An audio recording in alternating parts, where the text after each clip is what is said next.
So, I just read the first Fantastic Four comic that Marvel has put out in a few years.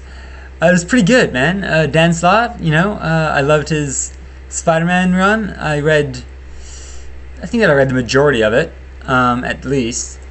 But yeah, this new Fantastic Four thing, it made me recall this old story I heard about the impetus for the creation of the original series in the early 60s by Stan Lee. I think that this new one was actually put out on some anniversary of that or something. I don't know. But apparently, Stan Lee's uncle or someone like that noticed that Stan Lee's business was failing. His comic business was on the last legs.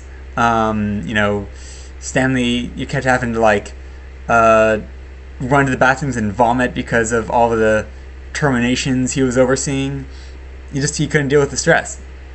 But that did give him a certain amount of freedom. Like, he was thinking, well, all of this is falling down around me. Why don't I just put out whatever I want?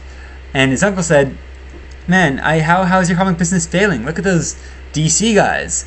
I'm probably paraphrasing, but yeah, look at those DC dudes, right? They are straight killing it with that Justice League mag they're stocking the shelves with. Why don't you make one of those here super teams? Now, obviously, the Justice League series owed a fair amount of its popularity to the fact that it was primarily composed of some of DC's biggest heroes. Superman, Batman, those guys, they were very popular by themselves. They basically codified the modern superhero comic.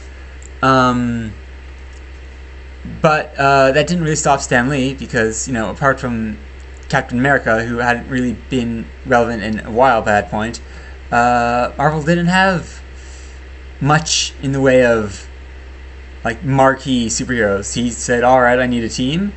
I'll just make one from whole cloth," and he came up with the Fantastic Four. They were complete strangers to the world at that point. No one had any prior attachment to any individual character. Technically, the Human Torch was an existing name, but Johnny Storm was a newcomer.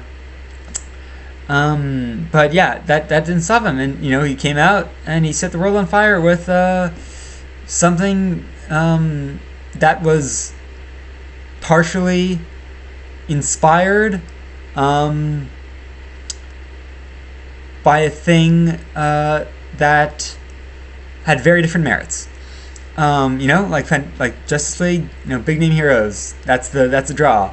These guys. Now seeing them together. Fantastic Four, none of that. Just completely fresh faces. But hey, it's good. And now, today, 2018, flash forward, people criticize DC for putting out a Justice League franchise in the cinemas that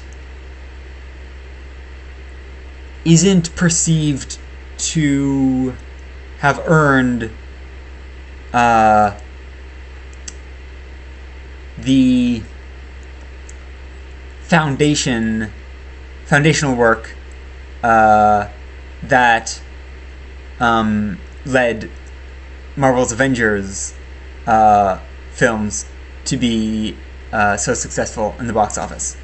They say, oh, well, look at those guys. They spent years on solo outings for all their primary heroes before they came together in Joss Whedon's, first crossover in 2012. And they say that that's why DC's Justice League movie failed, because there wasn't really enough of a lead. No one had any attachment to these characters. But I think that the original success of the first Fantastic Four comic really puts the lie to that argument. Now, I'm not going to get into the merits of the Justice League film by itself, and I'll stop there. But I mean, listen, you know me. I'm not a dude who really hates much in the way of entertainment. I had a good time, but I also had a good time with this new Fantastic Four comic. So, and I think that that's probably a safer recommendation. But no one's really here for that. Or here at all.